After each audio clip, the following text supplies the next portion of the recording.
ICE raids. A Let's go. successful crackdown on illegal immigration in Los Angeles. More than 10,000 illegals have been arrested since ICE raids began in June. They include murderers, kidnappers, and sexual predators. All this despite violent protests against ICE officers erupting across the city. Agents being hit with rocks and Molotov cocktails. DHS Secretary Kristi Noem testified on Capitol Hill last week defending the operations. Watch. I would say, Mr. Chairman, what keeps me up at night is that we don't necessarily know all of the people that are in this country, who they are and what their intentions are. And that is why we are so aggressive at making sure that we're going out and doing investigative work, finding those violent criminals, finding those people who shouldn't be in this country to begin with, and those that want to go after and to harm our American citizens. DHS reporting more than 2.5 million illegal aliens have left the United States in the second Trump administration. That includes more than 605,000 deportations. 2.5 million. What? Oh, I know guys that used to do repair work in rehab houses in Atlanta. I said I'm tempted to call and see if they still have their visa in place. I'm not for, and you see, and this is the thing, I'm not for people losing their way to take care of their people, but at the end of the day, you got to realize U.S. citizens got to have, man, if you are in the U.S. legally, you're a citizen of the United States of America, you should have the first dibs on these jobs and these opportunities. We should not be sitting back and letting foreigners, because they get a Visa card, come in and outwork our ass. You shouldn't. And there's so many layers and tiers to that. But 2.5 million. Hold on. Let me ask ChatGPT question. They may be. Okay, let's do this. How many people did how many people did Barack Obama deport? Go ahead. Shoot, man, chat. Hold on. How many people did Barack Obama deport? During Barack Obama's presidency, it's estimated that around 3 million people were deported. He was sometimes referred to as the deporter-in-chief by critics because of the high number of deportations that happened during his administration. Man, he is coming very close. So he's probably 500,000 if those numbers are right, from being the next deporter-in-chief. And if we got 3 more years left to go in this, I think he's going to be the newest deporter-in-chief. He's going to be the newest one. Yeah.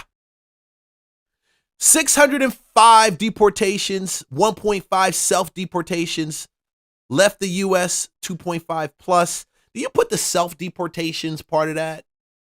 Are they part of, would you put that in there? Do you tell me, leave a comment if you think that the self-deportations would be a part of that whole deportation portion. Because if you put self-deportations into it, yeah, he's going to be the newest deporter-in-chief if he continues at this rate over the next 3 years. And I'm all for it. I'm just all for it. I don't care. Deport him. Honestly, deport him. I got kids going to college and all of that. I want them to not have to deal with some illegal migrant somewhere, Georgia Tech campus, UGA campus, Villanova campus, shooting it up or raping them or whatever the case may be, because we let people up in here. They need to go get them all, bro. Need to get them all. And nearly 2 million self-deportations. Joining me now is former federal prosecutor and former acting ICE director, Jonathan Fahey. Jonathan, great to see you this morning. Thank you so much for being here. What's your reaction? Hold on. I'm curious about this. Did they do self-deportations in Obama's era? Did Obama have self-deportations? And if so, what was the number for the amount of people that self-deportated underneath him?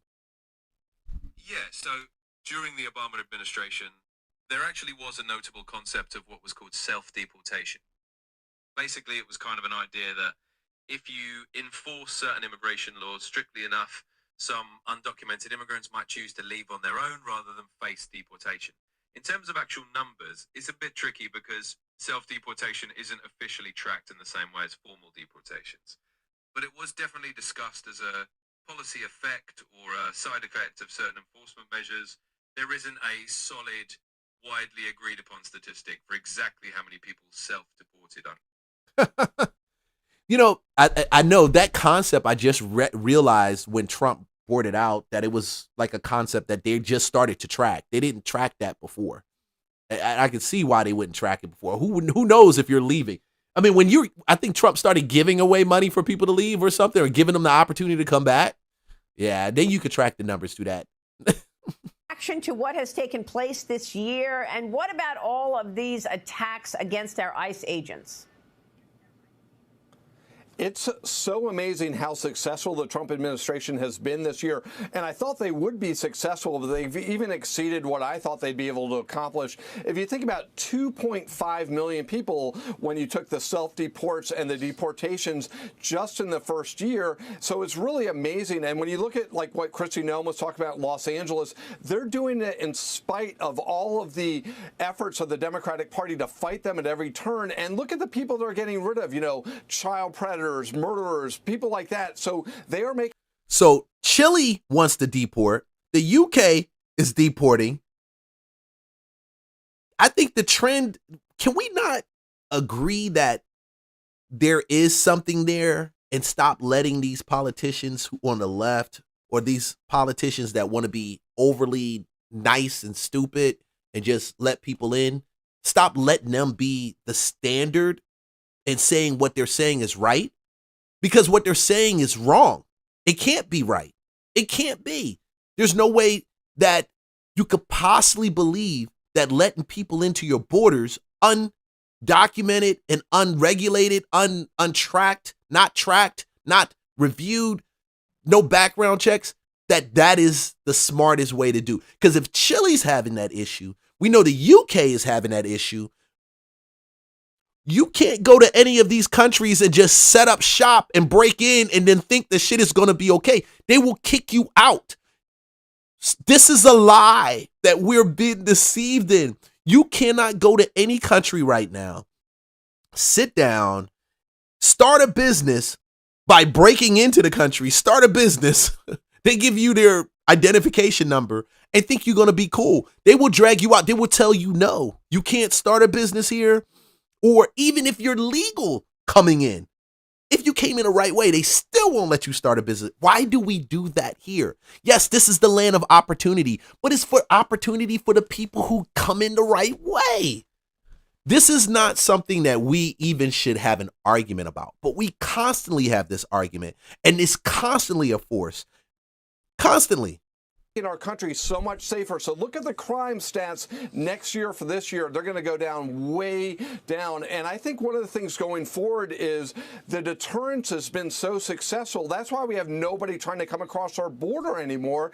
And I think these self-deportations are going to continue to increase because people know if they're here illegally, the game is up and it's time to leave. We need to have an immigration system that's designed to benefit Americans, not to benefit Democrats or the illegal aliens. Yeah, but a federal judge in Baltimore has now blocked immigration officials from re-detaining Salvadoran national Kilmer Abrego Garcia. He's fighting his deportation case, as you know. He was released from federal immigration custody on Friday. A judge said that there was no legal authority to hold him. White House Press Secretary Caroline Leavitt responded. Watch this. The White House, the administration, opposed this activism from a judge who is really acting as a judicial activist, which we've unfortunately seen in many cases across the country. Abrego Garcia is present in our country illegally. He is a proven human trafficker. He is a proven gang member. The administration has evidence of that. And as you saw from the Department of Homeland Security, they issued a statement saying they'll continue to fight this legal battle in court. Jonathan, Garcia says he'll keep fighting the Trump administration. Where do you see this case headed? Two things I think happening. One, they're going to appeal it in the courts because this judge really overstepped. The decision to deport is within the province of DHS, the Department of Justice, not a federal court. The only reason he wasn't deported, remember, his deportation was withheld because El Salvador was too dangerous, which goes to the second point, which is they should reopen the... They said El Salvador was too dangerous. He's dangerous, but we can't put him in a dangerous place.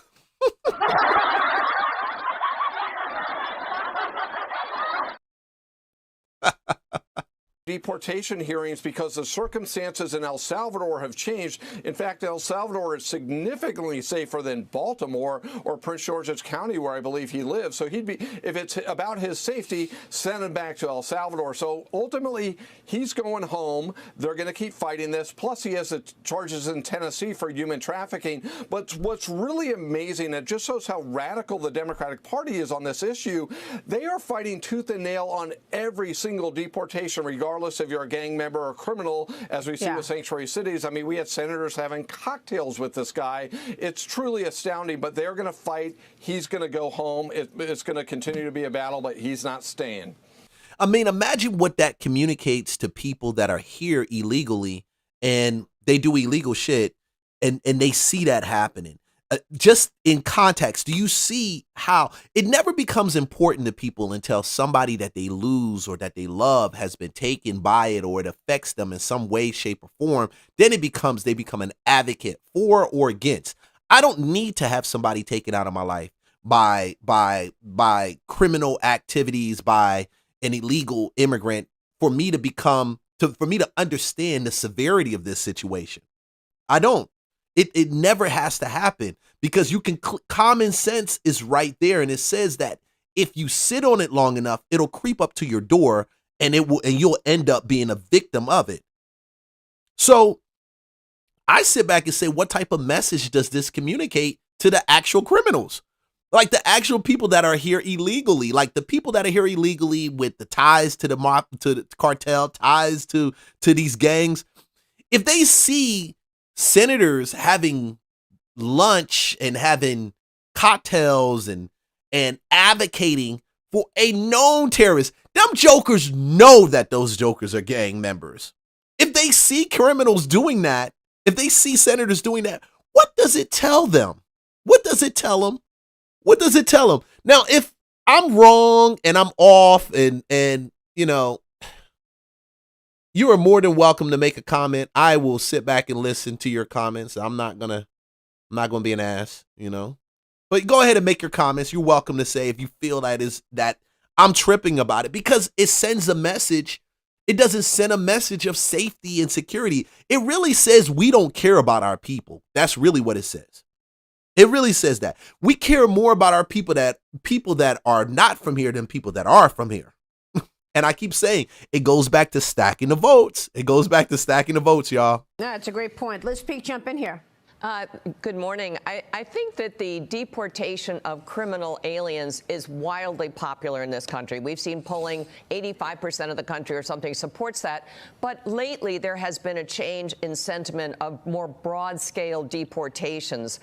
We know when they do these ICE raids, they pick up 100 people, maybe 30 are criminals and maybe 70 are not. What would you recommend to the Trump administration over the next 6 months to a year in terms of maybe tempering the deportation push in order to get back in the good graces of Hispanics and others who supported Donald Trump in last year's election?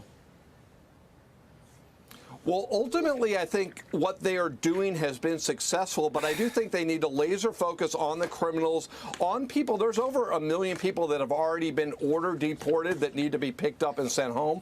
So focus on them. But the reality is when you go to arrest a criminal alien, if they're with other illegal aliens, you can't just let them stay. It's the law. So if the Democrats really didn't want broader deportations, they wouldn't be fighting sanctuary. They wouldn't be supporting sanctuary cities, because the easiest way to get the criminals is in the jails and in the courts, but the Democrats fight that every step of the way because the Democrats like this issue. They like the fact that not criminals are getting picked up so they could promote their narrative. But the fact of the matter is they're getting the criminals, and they need to just keep focusing on that and keep messaging that. Every time they get a murderer off the street, put it on TV, which they've done a great job of it. But, unfortunately, the media wants to focus on other things, meaning the media broadly, not Fox.